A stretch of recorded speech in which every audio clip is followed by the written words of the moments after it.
रक्त की वर्षा। जैसे ही वह भीतर आया, जौहरी ने जिज्ञासा से चारों ओर देखा, पर अब तक यदि उसे कोई संदेह रहा भी हो, तो न तो कोई बात उसे जगाने वाली प्रतीत हुई और न ही किसी आशंका की पुष्टि करने वाली। कादिरूस अब भी दोनों हाथों में अपने नोट और सोना पकड़े हुए था। ला कारकुंत ने अतिथि को यथासंभव मधुर मुस्कान दी। आह, मैं समझ गया, जौहरी ने कहा। लगता है कि तुम्हें डर था, कहीं तुम्हें कम भुगतान न मिला हो, इसलिए मेरे जाने के बाद तुम अपनी संपत्ति गिन रहे थे। कदापि नहीं, कादिरूस ने कहा। पर जिन घटनाओं ने हमें यह धन दिलाया, वे इतनी अप्रत्याशित थीं कि हम अब भी उन पर विश्वास नहीं कर पा रहे हैं, और जब तक हमारे सामने प्रत्यक्ष प्रमाण न हो, हमें लगता है कि शायद हम अब भी स्वप्न देख रहे हैं। जौहरी मुस्कुराया। क्या तुम्हारी सराय में कोई यात्री ठहरा है? उसने पूछा। नहीं, कादिरूस ने उत्तर दिया। हम कमरे किराए पर नहीं देते। हम नगर के बहुत पास हैं और यहाँ कोई नहीं रुकता। तो क्या मैं तुम्हारे लिए बहुत बड़ा उपद्रव बन जाऊंगा? आप? उपद्रव? ला कारकुंत ने स्नेह से कहा। बिल्कुल नहीं, मैं आपको आश्वस्त करती हूँ। तो फिर मुझे कहाँ ठहराओगी? ऊपर वाले कमरे में। वह तो तुम्हारा अपना कमरा है ना? चिंता मत कीजिए, इस कमरे के बगल वाले कमरे में हमारे पास एक दूसरा पलंग है। कादेरूस ने आश्चर्य से अपनी पत्नी की ओर देखा। जौहरी ने हल्की सी धुन गुनगुनाई, पीठ को उस लकड़ी की आंच के पास तापते हुए जिसे ला कारकुंत ने अब भी अभी चिमनी में जलाया था, ताकि वह अपने कपड़े सुखा सके। इसी बीच उसने मेज के कोने पर, जहां उसने मेजपोश बिछाया था, रात के भोजन के अल्प अवशेष रखे और दो तीन ताजे अंडे भी जोड़ दिए। कादिरूस ने फिर से नोट अपने बटुए में, सोना अपनी थैली में, और दोनों को अलमारी में रख दिया था। वह गंभीर और विचारमग्न अवस्था में इधर उधर टहल रहा था, बीच बीच में जौहरी की ओर दृष्टि डालते हुए, जो चूल्हे के सामने भाप छोड़ता खड़ा था, और जब एक ओर सूखने लगता तो दूसरी ओर घूम जाता। लीजिए, ला कारकोंत ने मेज पर शराब की बोतल रखते हुए कहा। जब चाहें, भोजन तैयार है। और तुम? जोआनेस ने पूछा। मैं कुछ नहीं लूंगा, कादिरूस ने कहा। हमने बहुत देर से भोजन किया था। ला कारकोंत ने जल्दी से जोड़ा। तो क्या मुझे अकेले ही खाना होगा? हम आपकी सेवा करेंगे, ला कारकोंत ने ऐसे उत्साह से कहा, जो उसके स्वभाव में भुगतान करने वाले अतिथि के साथ भी असामान्य होता। समय समय पर कादेरूस उसे तीखी दृष्टि से देखता। तूफान जारी था। सुन रहे हैं? ला कारकोंत ने कहा। मेरी कसम, वापस आकर आपने अच्छा किया। इसके बावजूद, जौहरी ने कहा, यदि मैं भोजन करते करते हवा थमते देखूं, तो फिर निकल पड़ूंगा। यह मिस्ट्राल है, कादेरूस ने सिर हिलाते हुए कहा। अब यह कल तक रहेगा। और उसने आह भरी। वाह, जौहरी ने मेज पर बैठते हुए कहा। जो बाहर हैं, उनके लिए तो बुरी रात है। हाँ, ला कारकुंत ने कहा, उन्हें कठिन रात बितानी पड़ेगी। जौहरी ने भोजन आरंभ किया, और ला कारकुंत एक सतर्क परिचारिका की भांति उसके इर्द गिर्द लगी रही। जो सामान्यतः चिड़चिड़ी और रूखी रहती थी, वह अब शिष्टाचार और विचारशीलता का आदर्श बन गई थी। यदि जौहरी उसे पहले जानता, तो इस परिवर्तन पर निश्चय ही चकित होता, और यह परिवर्तन उसके संदेह को जगाए बिना न रहता। कादिरूस ने कुछ नहीं कहा। वह बस इधर उधर टहलता रहा, और अपने अतिथि की ओर देखने से भी कतराता प्रतीत हुआ। भोजन समाप्त होने पर कादिरूस स्वयं द्वार तक गया। मुझे लगता है तूफान गुजर गया है, उसने कहा। पर उसी क्षण, मानो उसे झुठलाने के लिए, घर एक प्रचंड गर्जना से कांप उठा, और वर्षा व पवन का ऐसा झोंका भीतर आया कि दीपक बुझ गया। कादेरूस ने द्वार बंद कर दिया, और उसकी पत्नी ने बुझती हुई आग से एक मोमबत्ती जला ली। लीजिए, उसने जौहरी से कहा, आप थक गए होंगे। मैंने पलंग पर साफ बिछावन लगा दिया है। ऊपर जाइए और आराम से सोइए। जोआनिस ने थोड़ी देर और प्रतीक्षा की कि कहीं तूफान थम जाए, और जब उसे विश्वास हो गया कि गर्जना और वर्षा और तीव्र होती जा रही है, तो उसने अपने मेजबानों को शुभ रात्रि कहा और सीढ़ियां चढ़ गया। वह ठीक मेरे सिर के ऊपर से गुजरा। मैं उसके कदमों के नीचे हर सीढ़ी की चरमराहट सुन सकता था। ला कारकोंत उसे भूखी निगाहों से देखती रही, जबकि कादेरूस ने पीठ फेर ली और उसकी ओर देखा तक नहीं। ये सभी विवरण, जिन्हें मैंने बाद में घटनाओं को स्मरण करते हुए संजोया, उस समय मेरी दृष्टि के सामने घटते हुए मुझे प्रभावित नहीं कर पाए। वस्तुतः जो कुछ भी हुआ था, वह सब बिल्कुल सामान्य था, और हीरे की कथा को छोड़कर, जो मुझे कुछ असंभव सी लगी, बाकी सब कुछ पूर्णतः संगत था। मैं थकान से चूर था और स्वयं भी मौसम के पहले ही अंतराल का लाभ उठाने का इरादा रखता था। इसलिए मैंने निश्चय किया कि कुछ घंटों सो लूं, फिर अंधेरे में ही निकल जाऊं। मेरे सिर के ऊपर वाले कमरे में मैं जौहरी को यथासंभव आरामदेह रात बिताने की तैयारी करते सुन सकता था। थोड़ी देर बाद पलंग उसके नीचे चरमराया। वह अभी अभी उस पर लेटा था। मेरी आंखें अनायास ही मूंने लगीं, और क्योंकि आने वाली बात का मुझे कोई आभास नहीं था, मैंने नींद से लड़ने का प्रयास नहीं किया। मैंने रसोई की ओर एक अंतिम दृष्टि डाली। कादेरूस एक लंबी मेज के पास उन लकड़ी की बेंचों में से एक पर बैठा था, जिन्हें गांव की सरायों में कुर्सियों के स्थान पर उपयोग किया जाता है। उसकी पीठ मेरी ओर थी, जिससे उसका चेहरा छिपा हुआ था। हालांकि यदि वह मेज की दूसरी ओर भी बैठा होता, तब भी मैं उसका चेहरा नहीं देख पाता, क्योंकि उसका सिर दोनों हाथों में ढंसा हुआ था। ला कारकोंत ने कुछ देर तक उसे देखा, कंधे उचका दिए और उसके सामने जाकर बैठ गई। उसी क्षण आग की बुझती हुई राख में पड़ी सूखी लकड़ी का एक टुकड़ा, जो अब तक नहीं जला था, सुलग उठा और एक तेज प्रकाश भभक उठा, जिसने सराय के अंधेरे भीतरू हिस्से को प्रकाशित कर दिया। ला कारकोंत अपने पति को घूर रही थी, और चूंकि वह उसी अवस्था में बैठा रहा, मैंने देखा कि उसने अपना गांठदार हाथ उसकी ओर बढ़ाया और उसके माथे को छुआ। कादेरूस चौंक पड़ा।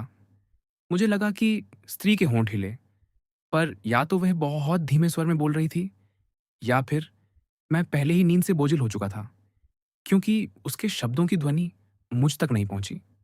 वास्तव में मैं सब कुछ एक प्रकार की धुंध के भीतर से देख रहा था, उस अनिश्चित अवस्था में जो नींद से पहले आती है, जब हमें लगता है कि हम स्वप्न देखने लगे हैं।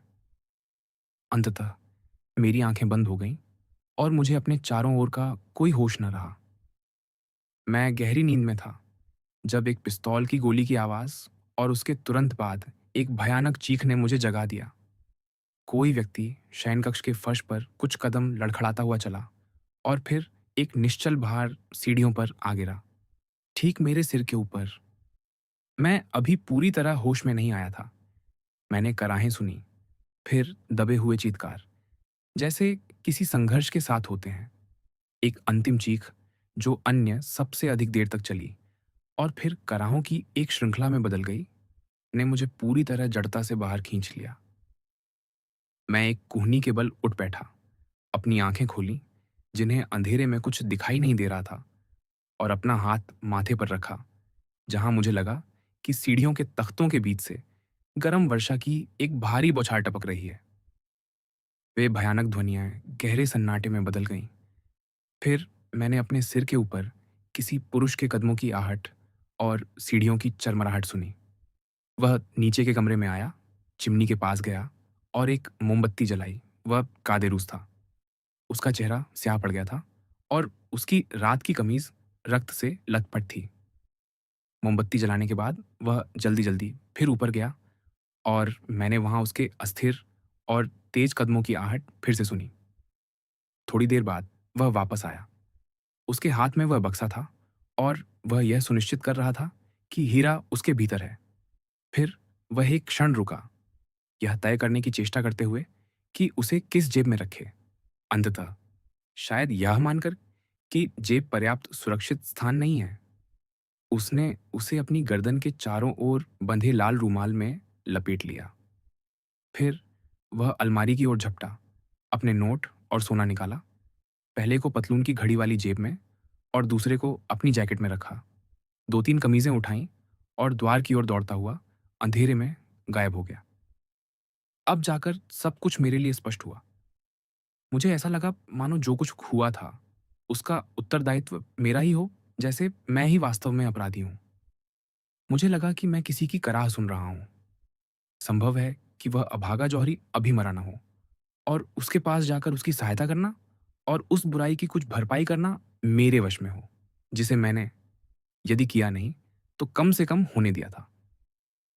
मैंने अपना कंधा उन ढीले तख्तों में से एक पर दे मारा, जो उस तरह की कोठरी जिसमें मैं छिपा था, को नीचे के कमरे से अलग करते थे।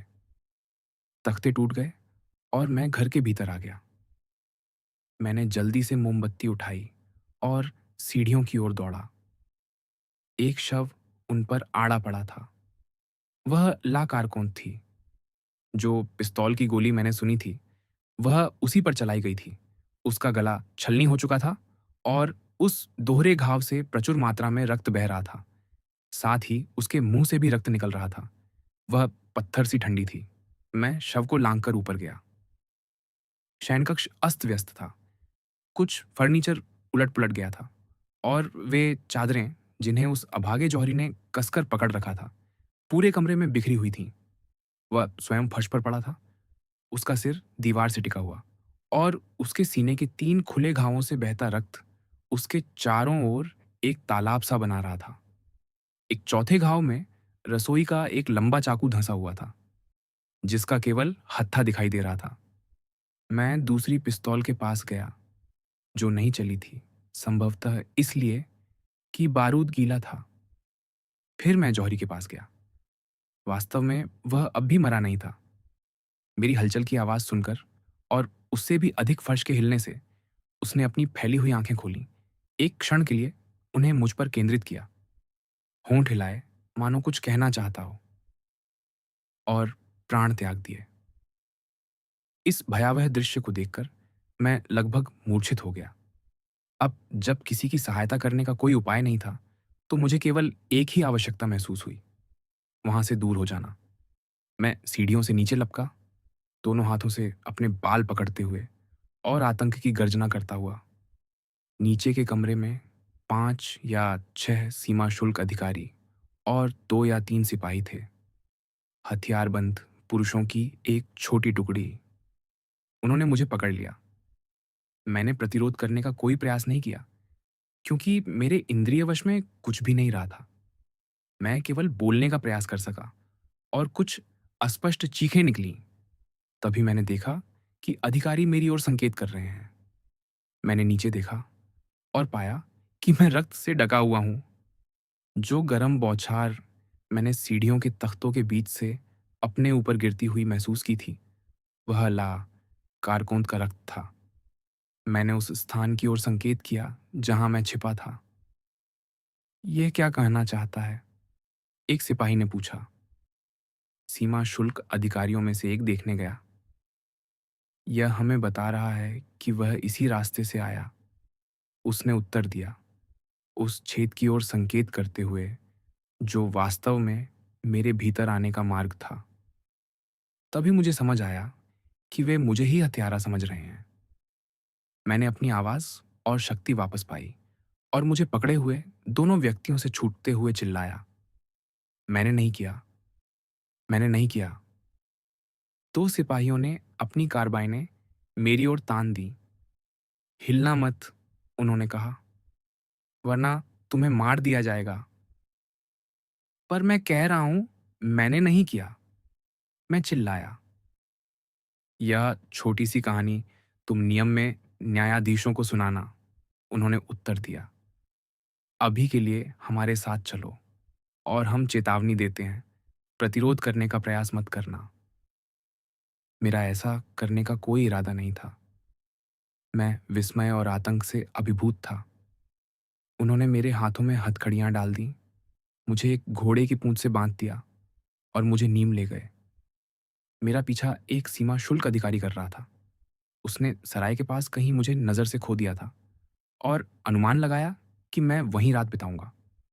वह अपने साथियों को बुलाने गया और वे ठीक उसी समय पहुंचे जब पिस्तौल की गोली चली और इतने सारे अपराध सूचक प्रमाणों के बीच उन्होंने मुझे गिरफ्तार कर लिया।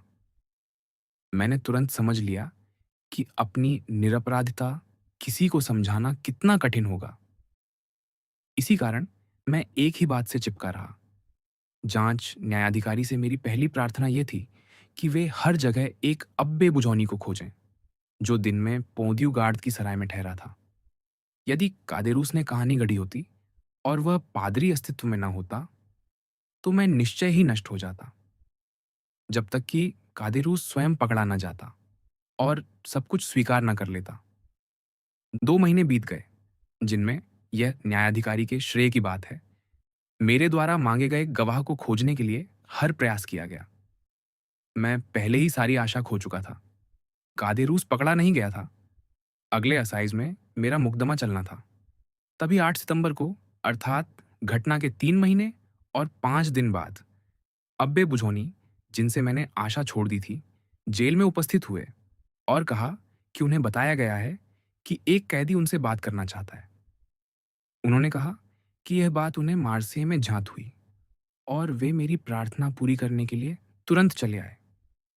आप कल्पना कर सकते हैं कि मैंने उन्हें कितनी उत्कंठा से स्वागत किया। मैंने उन्हें वह सब बताया जो मैंने देखा था। मैं हीरे की कथा पर आने से हिचक रहा था, पर मेरी सभी अपेक्षाओं के विपरीत वह कथा बिंदु-बिंदु सत्य सिद्ध हुई और मेरे आश्चर्य के लिए उन्होंने मेरे द्वारा कही हर बात पर पूरा विश्वास किया। तब उनके मधुर और क्षमाशील स्वभाव से प्रोत्साहित होकर, यह पहचानते हुए कि वे मेरे देश के रीति-रिवाजों को पूरी तरह समझते हैं, और यह अनुभव करते हुए कि ऐसे करुणामय होठों से मुझे संभवतः अपने जीवन में किए गए एकमात्र अपराध के लिए भी क्षमा मिल सकती है, मैंने उन्हें स्वीकारोक्ति के गोपनीय आवरण में औतई में घटित सारी बात बता दी।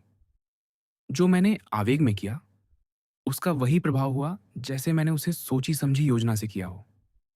इस प्रथम हत्या को स्वीकार करके, जबकि मुझे ऐसा करने के लिए कोई विवशता नहीं थी, मैंने उन्हें यह प्रमाण दे दिया कि मैंने दूसरी हत्या नहीं की थी।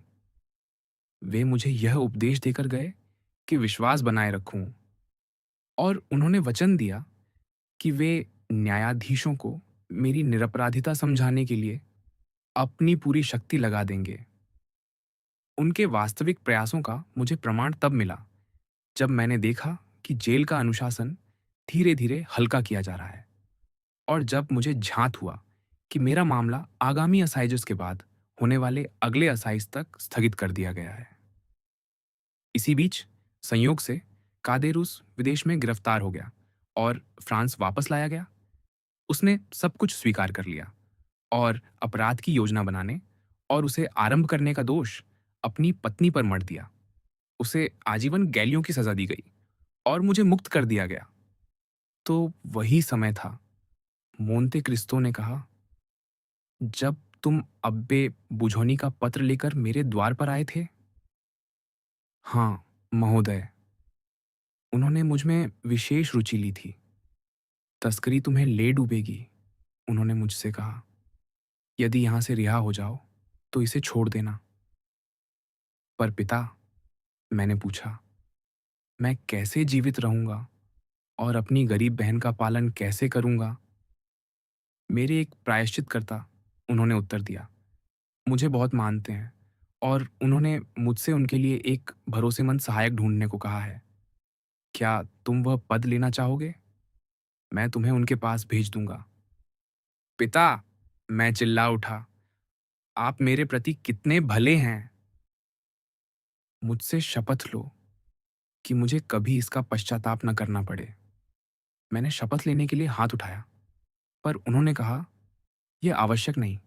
मैं जानता हूं कि तुम कोर्सिकन कैसे होते हो और इसी कारण तुम्हें प्रेम करता हूं। यह रहा मेरा अनुशंसा पत्र। उन्होंने वे कुछ पंक्तियां लिखी जो मैंने आपको दी, जिनके परिणाम स्वरूप आपकी कृपा से आपने मुझे अपनी सेवा में ले लिया। अब गर्व के साथ मैं आपसे पूछता हूँ, क्या आपको कभी मुझसे शिकायत का कारण मिला है? नहीं, काउंट ने उत्तर दिया। मैं यह स्वीकार करते हुए प्रसन्न हूँ। तुम अच्छे सेवक हो, बर्तुच्चियो। यद्यपि तुमने मुझ पर बहुत कम विश्वास दिखाया है। मैं काउंट। हाँ, तुम। ऐसा कैसे है कि तुम्हारी एक भाभी और एक दत्तक पुत्र है और तुमने कभी उनका उल्लेख मुझसे नहीं किया? हाय महोदय, मुझे अभी अपने जीवन का सबसे दुखद भाग बताना है। मैं कोर्सिका के लिए चला।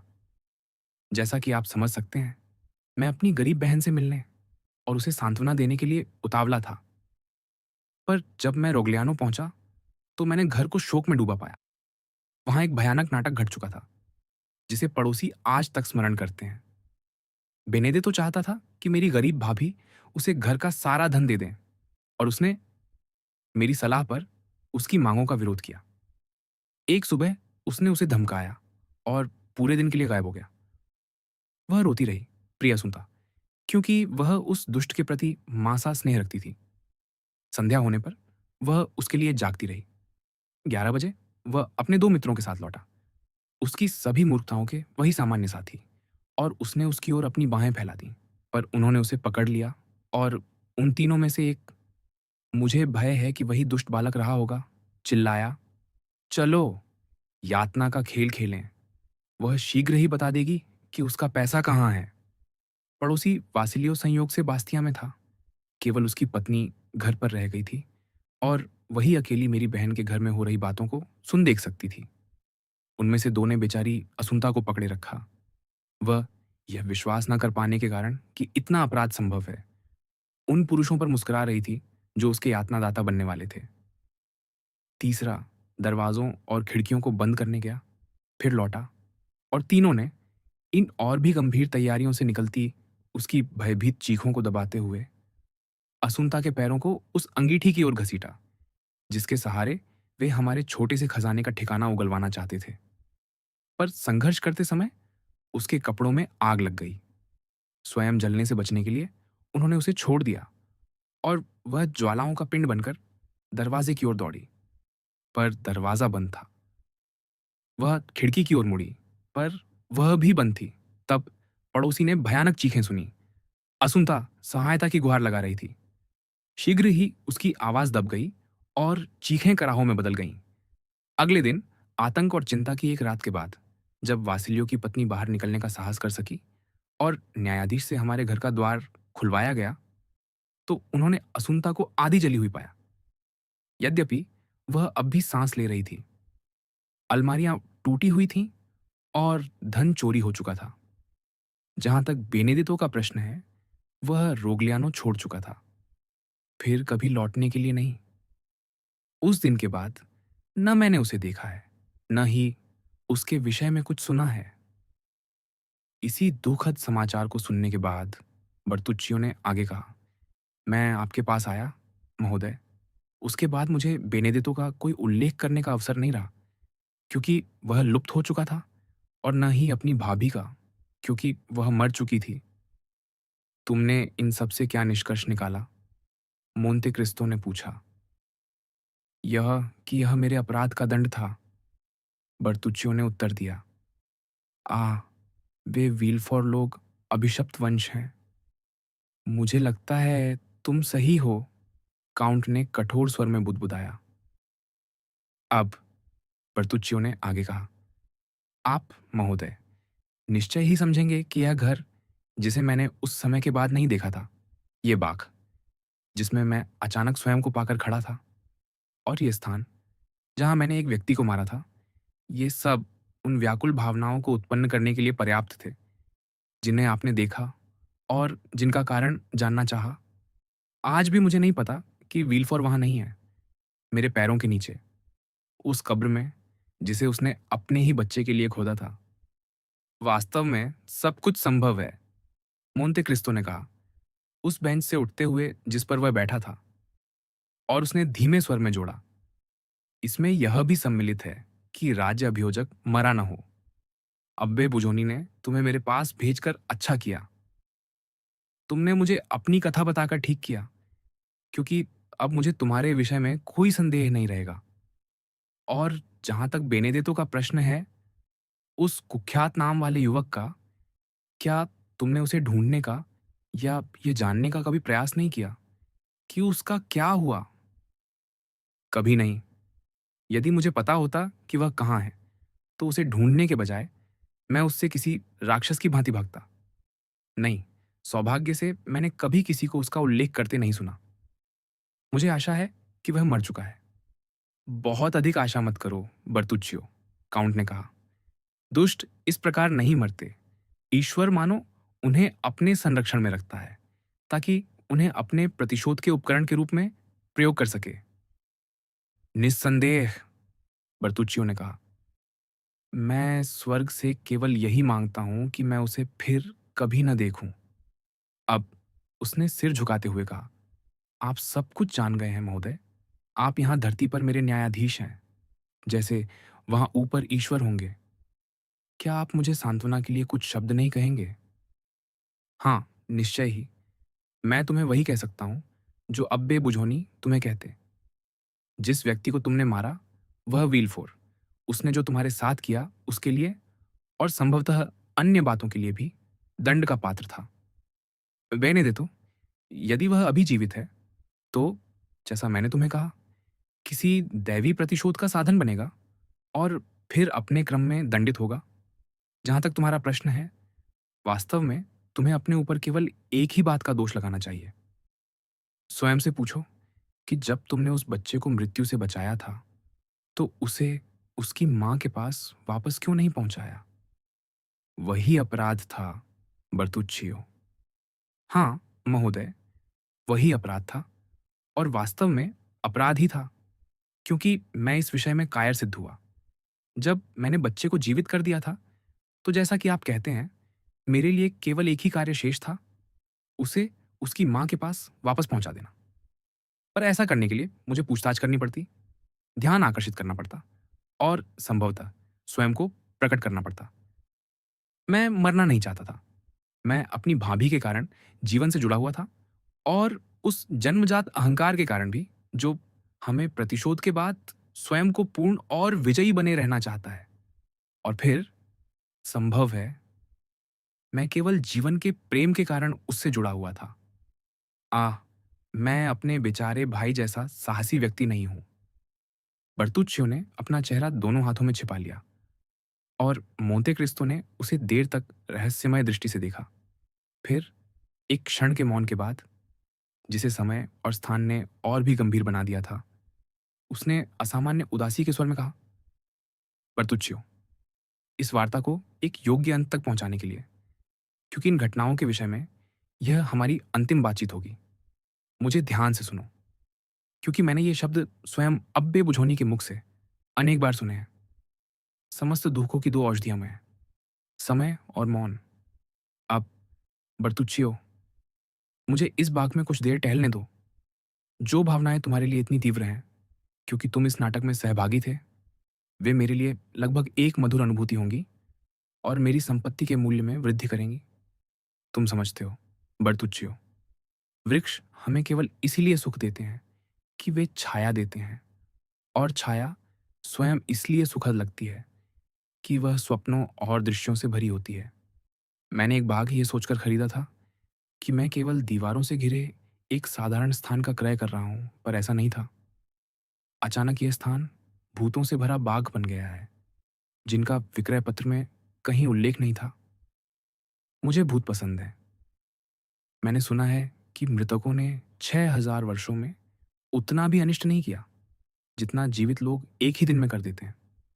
इसलिए भीतर लौट जाओ, बर्तुच्चियो, और शांति से सो। यदि वह पादरी जो तुम्हें अंतिम संस्कार देता है अब्बे बुझोनी से कम करुणामय हो, तो मुझे बुला लेना। यदि मैं तब तक इस संसार में रहा, और मैं वे शब्द खोज लूंगा जो तुम्हारी आत्मा को कोमलता से शांत कर दें, जब वह उस कठिन यात्रा पर निकलने को तैयार हो, जिसे वे अनंत काल कहते हैं। बर्तुच्चियो ने आदरपूर्वक काउंट को प्रणाम किया और आह भरता हुआ चला गया। मोंते क्रिस्तो अकेला रह गया और 4 कदम आगे बढ़कर बोला, यहाँ, इस चिनार वृक्ष के पास, वह कब्र है जिसमें बच्चे को रखा गया था। वहाँ वह छोटा द्वार है जिससे बाग में प्रवेश किया जा सकता था। उस कोने में पीछे की सीढ़ी है जो शयन कक्ष तक जाती थी। मुझे नहीं लगता कि इन सबको अपनी नोटबुक में दर्ज करने की आवश्यकता है। यहाँ, मेरी आंखों के सामने, मेरे चारों ओर, मेरे पैरों के नीचे, उभरी हुई आकृति में इसका जीवित मानचित्र उपस्थित है। बाघ का एक अंतिम चक्कर लगाने के बाद काउंट अपनी बग्घी को ढूंढने गया। बर्तुच्चियो, ये देखकर कि वह अपने विचारों में डूबा है, बिना कुछ कहे कोचवान के पास आसन पर बैठ गया और बग्घी पेरिस की ओर चल पड़ी। उसी संध्या शान शैलिजे के निवास पर पहुंचकर मोंते क्रिस्तो ने पूरे भवन का निरीक्षण ऐसे किया मानो वह उसे अनेक वर्षों से जानता हो। एक बार भी आगे बढ़ते हुए उसने किसी द्वार को भूलवश दूसरे के स्थान पर नहीं खोला, न ही किसी ऐसी सीढ़ी पर चढ़ा या किसी ऐसे गलियारे में गया जो सीधे उसी स्थान तक न ले जाता हो जहां वह जाना चाहता था। इस रात्रिकालीन निरीक्षण में अली उसके साथ था। काउंट ने बर्तुच्चियो को कक्षों के सौंदर्यवर्धन और पुनर्व्यवस्था के लिए कई आदेश दिए और अपनी घड़ी निकालकर अपने सतर्क नूबियाई से कहा, 11:30 बज रहे हैं। हैदे शीघ्र ही यहाँ पहुंचेगी। क्या फ्रांसीसी स्त्रियों को सूचित कर दिया गया है? अली ने उस स्वीट की ओर संकेत किया जो सुंदर यूनानी के लिए निर्धारित थी और शेष भवन से इतनी पृथक थी कि जब उसका द्वार एक टेपेस्ट्री के पीछे छिपा दिया जाता तो पूरे घर में घूमते हुए भी यह झात ना होता कि यहाँ किसी बैठक और 2 शयन कक्षों में कोई निवास करता है। अली ने, जैसा कि कहा गया, उस स्वीट की ओर संकेत किया, बाएं हाथ की उंगलियों से संख्या 3 दिखाई और फिर उसी हाथ को खोलकर उस पर अपना सिर रख दिया और आंखें मूंद लीं, मानो सो रहा हो। बहुत अच्छा, मोंते क्रिस्तो ने कहा, इस संकेत भाषा के अभ्यस्त होकर। तो शयनकक्ष में 3 है। अली ने सिर हिलाकर संकेत दिया। मालकिन, आज संध्या थकी होंगी, मोंते क्रिस्तो ने आगे कहा। वह निस्संदेह सोना चाहेंगी। उन्हें बात करने के लिए बाध्य नहीं किया जाना चाहिए। फ्रांसीसी सेविकाएं केवल अपनी नई स्वामिनी का अभिवादन करें और फिर लौट जाए। ये सुनिश्चित करना कि यूनानी सेवक फ्रांसीसियों से संपर्क न करे। अली ने प्रणाम किया। थोड़ी ही देर बाद द्वारपाल को पुकारने की आवाज आई। बाहरी फाटक खुला। एक बग्घी मार्ग से भीतर आई और सीढ़ियों के नीचे आकर रुकी। काउंट नीचे आया और बग्घी का द्वार पहले से खुला पाया। उसने एक युवा स्त्री की ओर हाथ बढ़ाया जो स्वर्ण कढ़ाई वाले हरे रेशमी आवरण में लिपटी थी और जिसका सिर ढका हुआ था। उसने उसका हाथ लिया और प्रेम सम्मान से मिश्रित भाव से उसे चूमा। कुछ शब्दों का आदान प्रदान हुआ, युवती की ओर से कोमलता से और काउंट की ओर से सौम्य गंभीरता के साथ, उस गूंजदार भाषा में जिसे प्राचीन होमर ने अपने देवताओं के मुख में रखा है। फिर गुलाबी मोम की मशाल लिए हुए अली का अनुसरण करते हुए वह युवती, जो कोई और नहीं, वही सुंदर यूनानी थी जो इटली में मोंते क्रिस्तो के साथ प्रायः रहती थी, अपने कक्षों में ले जाई गई और काउंट उस भाग में चला गया जिसे उसने अपने लिए सुरक्षित रखा था। आधी रात के बाद घर की सभी बत्तियां बुझ गईं और ऐसा प्रतीत होता था मानो उसके सभी निवासी सो चुके हों।